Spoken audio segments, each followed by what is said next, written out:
بسم اللہ الرحمن الرحیم۔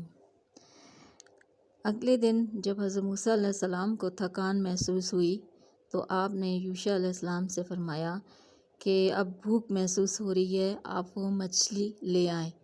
تو یوشع علیہ السلام نے فرمایا، او مچھلی تو میں وہیں پتھر کی چٹان پر بھول آیا ہوں۔ تو حضرت موسیٰ علیہ السلام کو فوراً یاد آ گیا کہ یہ وہی مقام ہے جس کو ہمیں تلاش ہے، جہاں پر مچھلی بھول آئے ہیں۔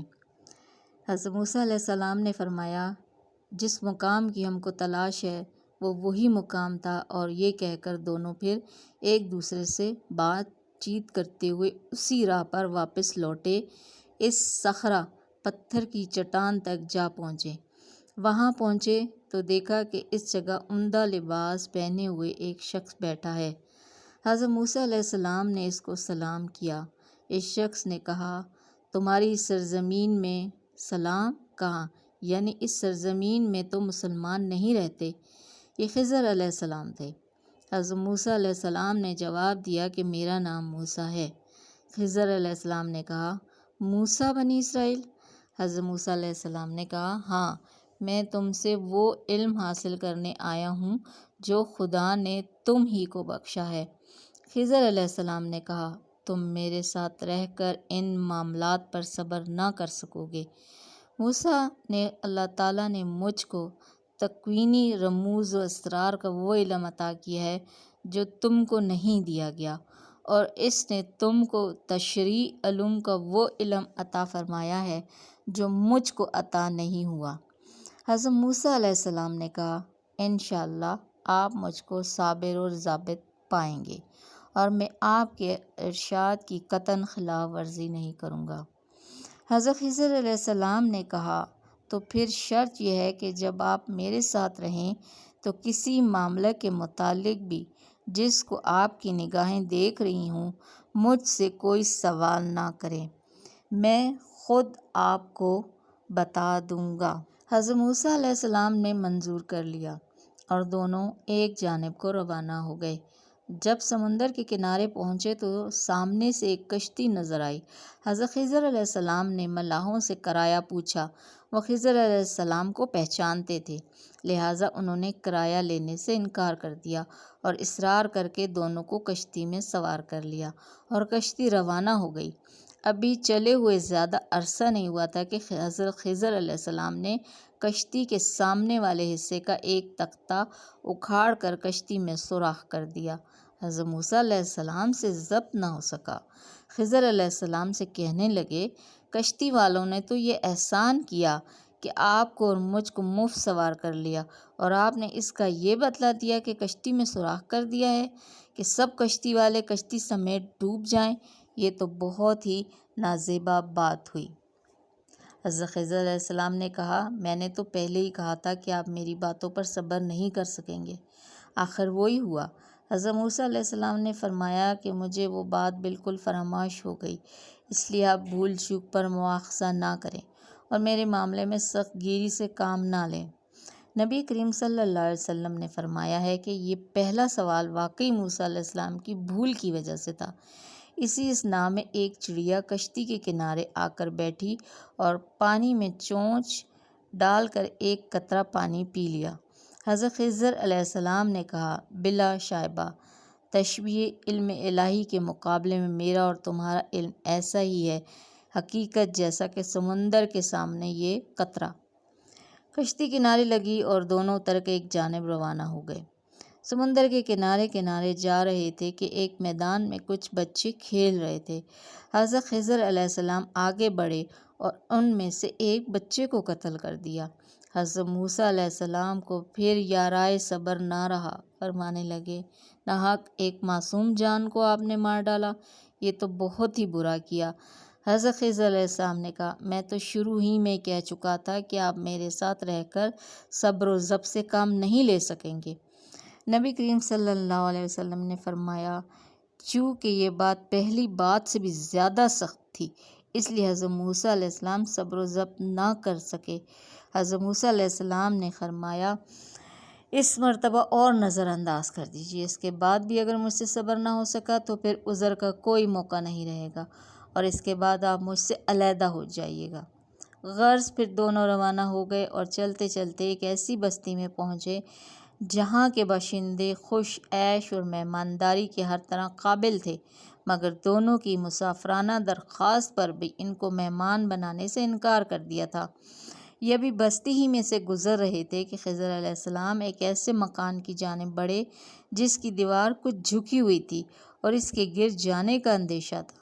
حضرت خضر علیہ السلام نے اس کو ہاتھ کا سہارا دیا اور دیوار کو سیدھا کر دیا، اور ایک روایت میں ہے کہ اس دیوار کی تعمیر کر دی۔ حضرت موسیٰ علیہ السلام نے پھر خضر علیہ السلام کو ٹوکا اور فرمانے لگے کہ ہم اس بستی میں مسافرانہ وارد ہوئے، مگر اس کے بسنے والوں نے نہ مہمانداری کی اور نہ ٹکنے کو جگہ دی۔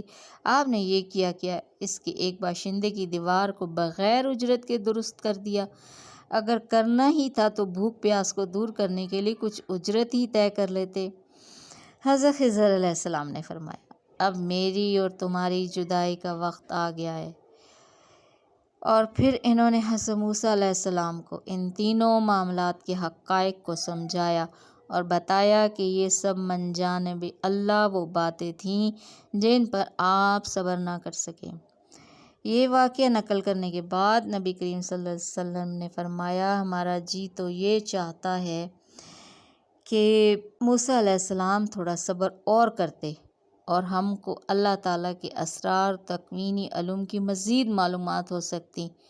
جب حضرت موسیٰ اور حضرت خضر علیہ السلام کی جدائی ہونے لگی تو خضر علیہ السلام نے ان واقعات کی جو حقیقت بیان کی، قرآن عزیز نے سورہ کہف میں اس واقعہ کو بیان کرتے ہوئے اس طرح ظاہر کیا ہے، پس اب مجھ میں اور تم میں جدائی کا وقت آ گیا۔ ہاں، جن باتوں پر تم سے صبر نہ ہو سکا ان کی حقیقت تمہیں بتلائے دیتا ہوں۔